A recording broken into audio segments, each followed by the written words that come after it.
Hello and welcome to this edition of Business Now here on Zodiac. I'm glad you could join us. This is the first edition in the year 2023. Coming up in the program, the fuel issue emerged and it became quite a problem. People queuing. An economist, Bechani Chereni, dissects the year ending 2022. But we didn't have the US dollars. Our curriculum does not teach us how to make money. Powerhouse International Church to hold a financial summit. We always tell them about heaven, which is good.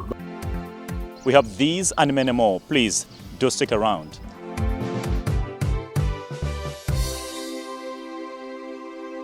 Economist Bechani Chereni has dissected the year 2022 as one of the toughest economically.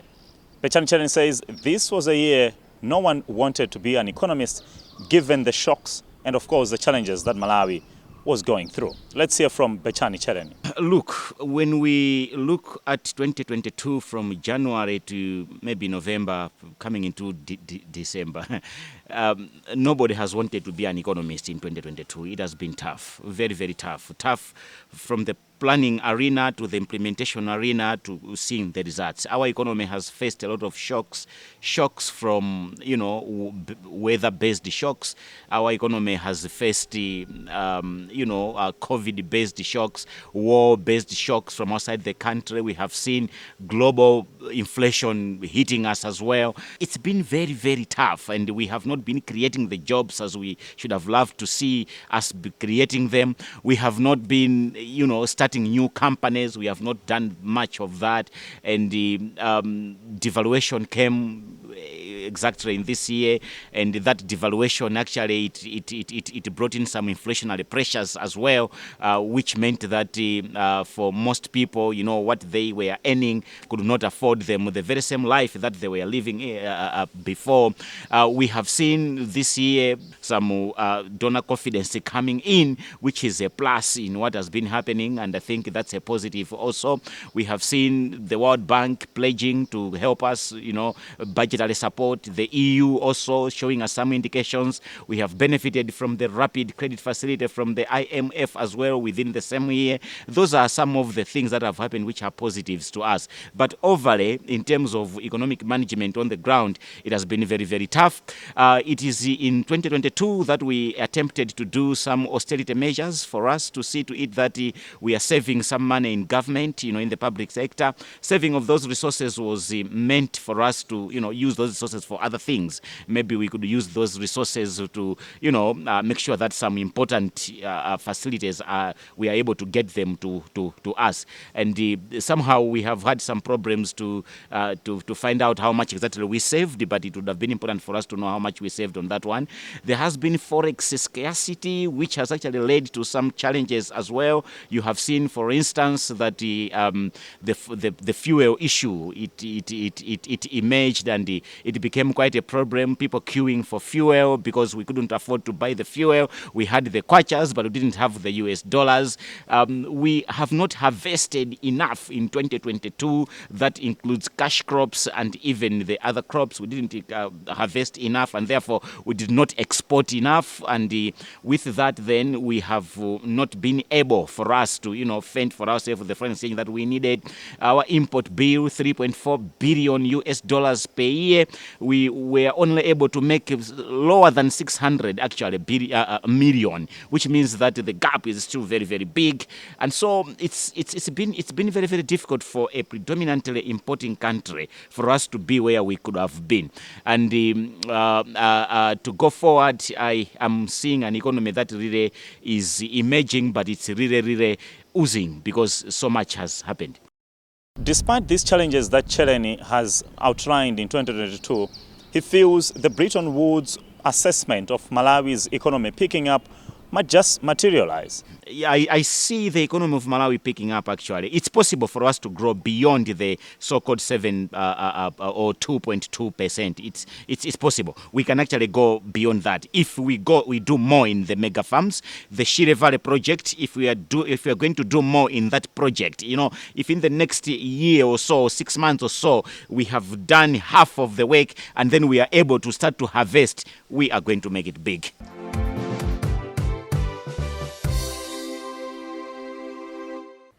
Welcome to Business Now exclusive inside Business Now, the first edition in the year 2023.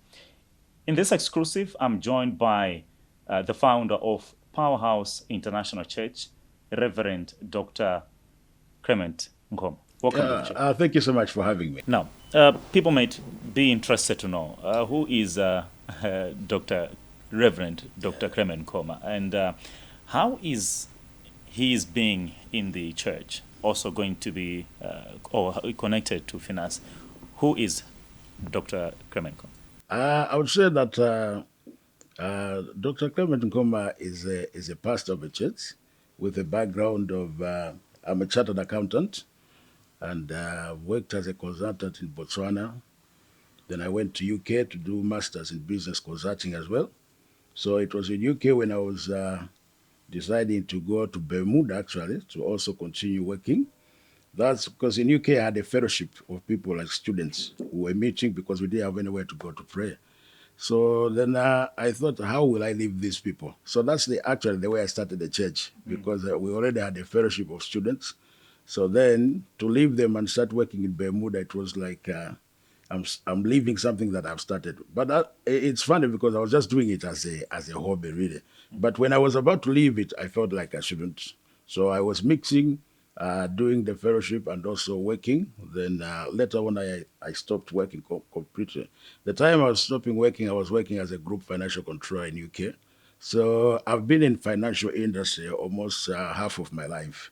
Then I think it was in 2008 when I entered full-time ministry in UK. So I started a church in UK in 2008. Then in 2013, I came to Malawi. And 2015, I started Powerhouse Church in Malawi. So that's in brief. Quite a shift from marketing business and the church. Yes. I think because I've grown around it. My dad is a pastor. My mom is a pastor. So I think it was bound to happen to somebody in our house. It was easy to do. Yes. Yeah. Quite intriguing is the fact that you're having the second summit, second financial summit this year. I would like to hear more about this summit and, of course, how crucial is it to have such kind of a summit at the beginning of a year. Yes. We're just beginning a new year. Yeah, I think at the beginning of the year, there's so many resolutions that people make, and there's so many people have an opportunity to start again. So I think the financial summit gives them like a fresh input on what they should do at the beginning of the year, and it gives also an additional aspect of the decisions they want to make concerning the year.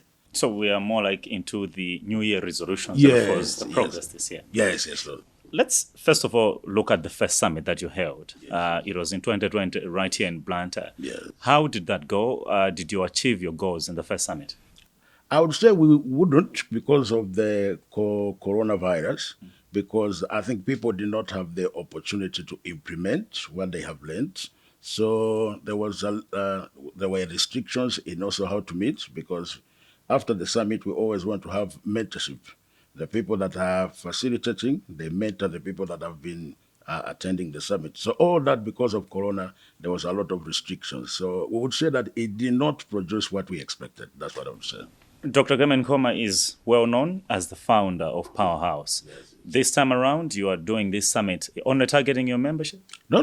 This one is for the whole body of Christ.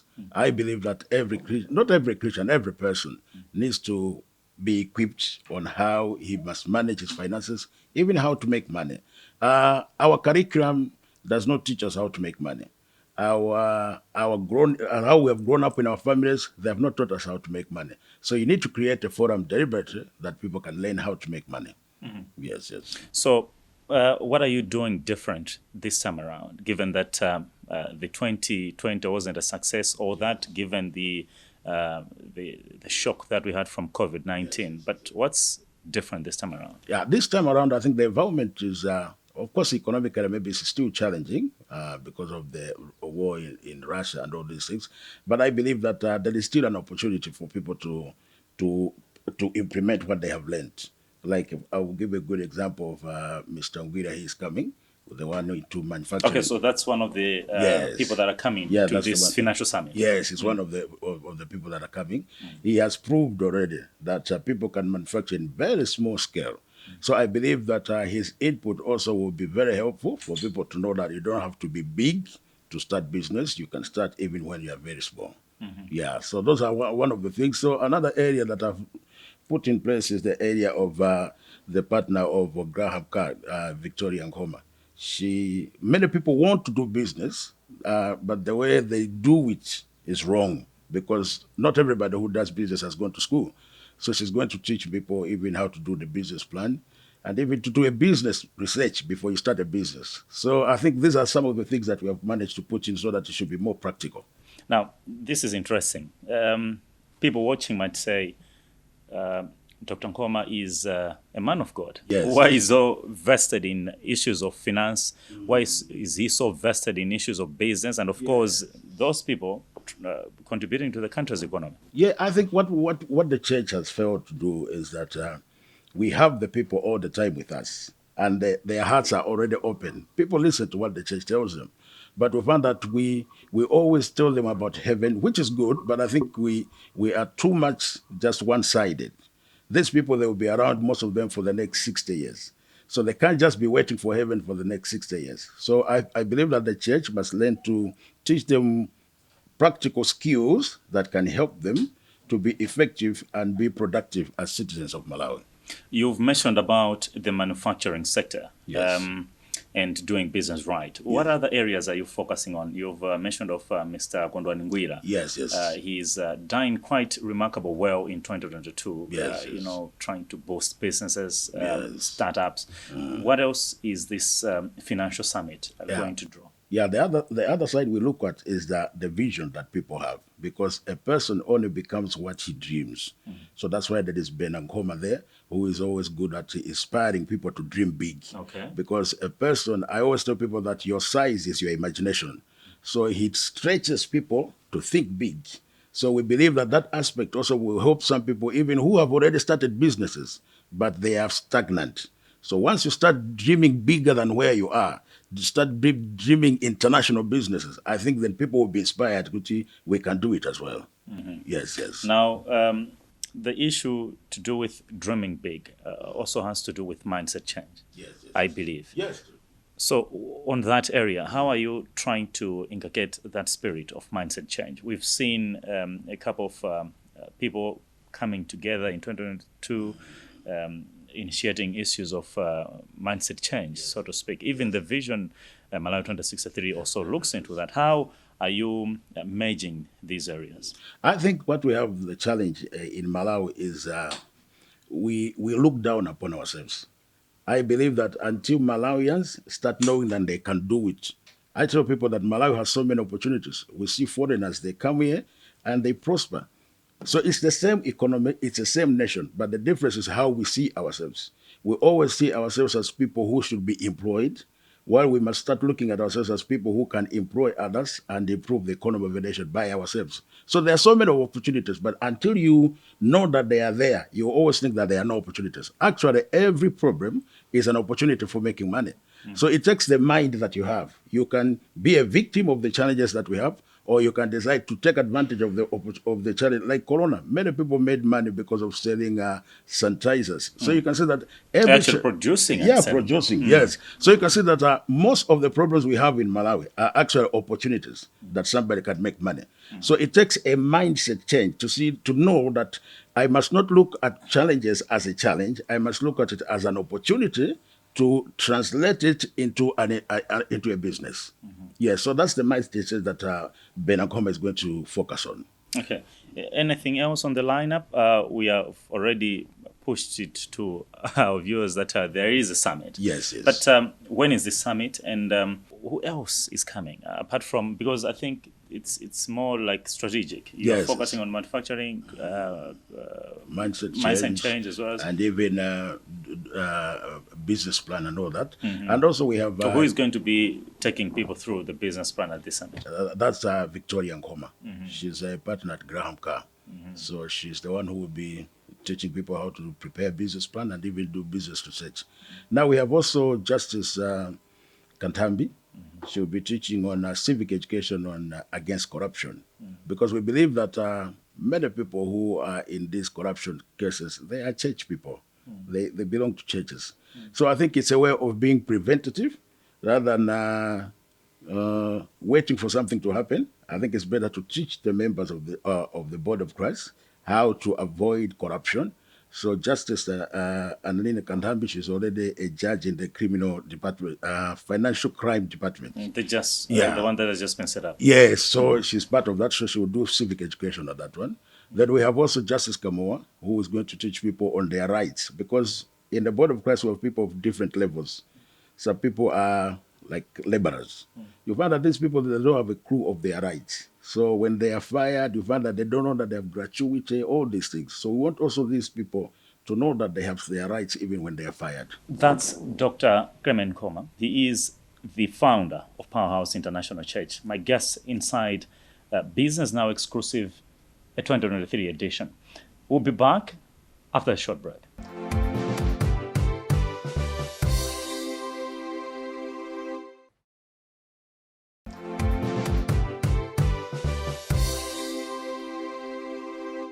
Welcome back. This is Business Now exclusive. My guest is Dr. Clement Nkoma. He is the founder of Powerhouse International Church.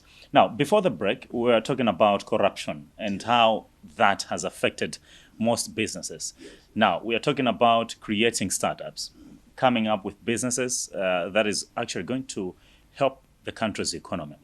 How did you come up in selecting these thematic areas? I feel they are, so to speak, comprehensive in a successful business venture. Yeah, I think one of the areas that has helped me is because of my background, because I've worked in Botswana as a business consultant for almost 3 years.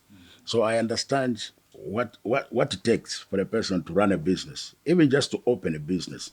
So you find that because of that background that I have, when I'm putting up a training or a summit, I know which areas that are very important in people's lives. Because there is what we call theory in business, and there is what is practical. So what we are focusing on is practical, how really the business works on the ground. So it was very easy, I think, because of my background, to choose which areas we should go. Yes. Now, quite interesting. What are the expected outcomes once this summit is conducted? I'm sure there are going to be a lot of people. People are eager to know where is this summit, financial summit. What is expected? I think the first thing that I would like to tell people is that when you come out of a summit, there has to be some tangible decisions, solid ones. This summit has helped me to make this decision, you see, and also not just making a decision and to follow it through. What I've seen, the culture that I've seen, I would say more especially in Malawi, is Timothy Kukonda Zongo Lankula. We talk, and we do nothing. So I believe that many people from this summit, they will be challenged enough that they will not just talk and be excited, but they will go and practically do it. That's why we want to make sure that after we finish the summit, we'll have the WhatsApp group where we're going to be following up and mentoring people who have made solid decisions to go ahead and do something different in their lives. Yes. Now, that's why I was trying to get, are there going to be real linkages? Are there just going to be, experts? Because you've mentioned a lot about experts that are coming through. But are there also going to be captains in the industry, so to speak? You have mentioned Dr. Mr. Kondo Ngwira, but are there going to be, companies or off-takers of the summit? Yes, there's so many who are coming, but it was just an open invitation, and we believe that there will be also so many potential investors that they will be able to connect, like network, maybe people of different industries, and network with them. So there will be a lot of connections that will be happening and networking that will be happening, and we have made sure that because many people, what has happened in Malawi is that people who have ideas and people who are investors, they are not meeting. So the investors are just keeping their money, and people with the ideas are also just dying with the ideas. So we believe that this forum, we hope that the people with the ideas and the people who are investors would also be able to meet. Because at the end of the summit, we want to have what we call small presentations where people give their ideas. This is the idea that so people will pitch their ideas as well. Yes. So are they going to get financing after that? We believe so. We believe so. We cannot promise it, but I think that when the investors see it, that if they're interested, I think they will go ahead and start connecting with those people. I think it's just a way of giving them a platform to see if there are investors around that have been looking for such investment. Do give us highlights at this event. Where is it going to be? When is it going to be? And what should Malawians expect out of this summit? Yeah, so the venue is Golden Peacock in Banda, near ShopRite. So that's the venue. We'll be meeting in they call it the BICC Hall at Golden Peacock. It will start at 9 o'clock up to, I think it will be finishing around 2, 3, depending on how the facilitators will take us. That was my guest inside Business Now exclusive here on Zodiac. My name is Alex Banda. Be there next time as we bring you yet another edition of Business Now. From me and the rest of the crew is goodbye and Happy New Year.